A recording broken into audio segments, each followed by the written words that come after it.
There's a trumpet case under my bed. It's been tucked away in the dust and the dark since the winter of 1948. Every now and then, maybe once a season, when the Mississippi humidity lets up just enough to breathe, I reach down there. I don't pull it out. No, I just run my fingers over those cold brass latches. They're pitted now, rough, like the skin on my own knuckles.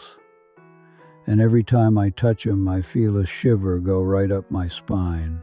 It's the ghost of the man I was supposed to be, reaching back through the metal to say hello. Most folks look at me and see a pillar, a man who stayed put, a man who built something. But they don't hear the silence. It's a heavy thing, silence. It's got a weight to it that can bow a man's shoulders lower than any sack of grain ever could. My father, Lord, he was a mountain of a man. Smelled like cedar shavings and honest sweat. He believed in two things, the holy word and the dirt beneath his boots.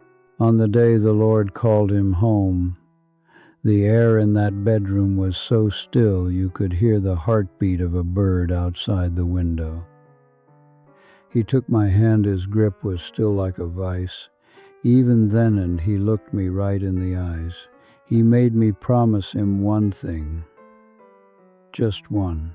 He wanted to know the land stayed in the name, that the hardware store stayed open, and that our family stayed respectable. I whispered the words he wanted to hear. I gave that man his peace. He died with a smile on his face, thinking he'd secured my future. But that promise, it cost me my soul. Stick with me a moment and I'll tell you what that kind of quiet does to a man over 70 years. I'll tell you what it's like to wake up at 94 and realize you've been a stranger in your own skin since you were 21. Back then, before the promise, I lived for the Saturday nights. The humidity in the Delta would get so thick you could almost chew it, and the air in those juke joints, it was blue with tobacco smoke and the smell of fried catfish. When I put that horn to my lips, I wasn't Solomon the sun or Solomon the labor. I was the wind. I was the river. I'd hit a high C and I could feel the music flowing through my marrow, vibrating in my teeth.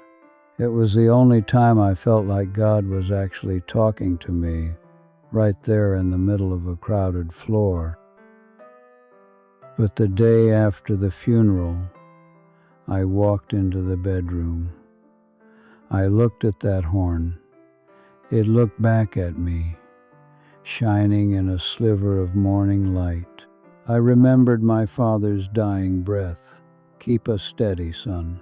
Don't go chasing the devil's wind. I snapped the latches shut. Click, click. That was the last song I ever played. I walked down to the store, put on a canvas apron, and started weighing out nails. The years, they don't go by fast when you're unhappy. They go by slow, like molasses in January. I spent 60 years surrounded by the smell of sawdust and cold metal. I sold hammers to build houses I'd never live in. I sold seed for crops I didn't care to harvest. Every morning I'd unlock that front door and the bell would chime, and every morning a little piece of me would just evaporate. I was a good man. People in town, they'd say, "Old Solomon, he's steady as a rock." But a rock don't feel nothing. A rock just sits there while the weather beats it down. I provided for my wife, Mary, God rest her soul, and I put my children through school. I did everything right. But inside, there was a bitterness growing. It wasn't a loud anger. It was a quiet, gray thing deep in my bones. I started to hate the sound of the radio. I started to hate the birds singing in the morning. Why? Because they were doing the one thing I had forbidden myself from doing. I was a stranger to myself. I'd look in the mirror to shave and I wouldn't recognize the eyes looking back. They looked like they belonged to a man who'd been holding his breath for half a century. It hit me 3 years ago, my youngest granddaughter, Maya.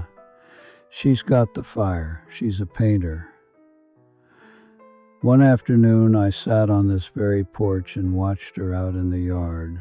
She had paint smeared on her forehead and a look in her eyes like she was seeing into another world.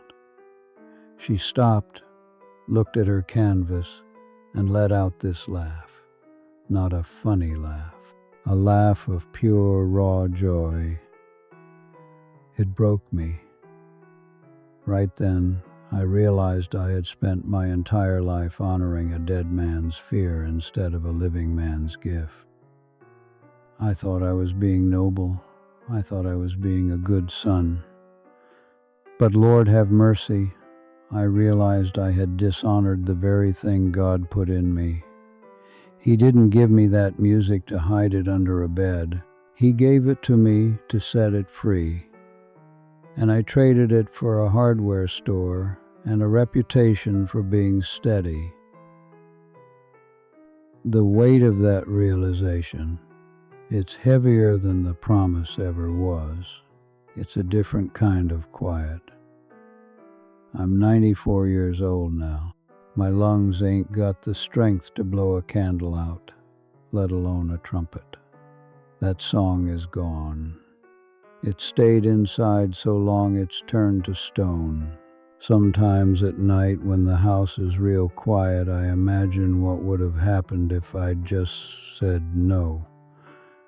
If I'd kissed my father's hand but told him, "Pop, I can't carry your dream. I've got my own." Maybe I would have been poor. Maybe I would have struggled. But I wouldn't be sitting here at the end of the road wondering who I actually was. When I touch that case now, I don't think about fame. I don't think about New York City or bright lights. I just think about the simple, profound sadness of a song that never got to be heard. I think about the man who died in 1948, even though his heart kept beating until today. It's a lonesome feeling, like a river that forgot how to run.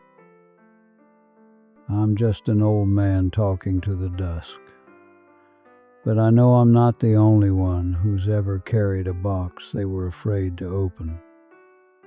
If you're listening to this and you've ever felt that weight, that heavy, quiet pressure of an unspoken dream you buried to make someone else happy, just leave a single word in the comments.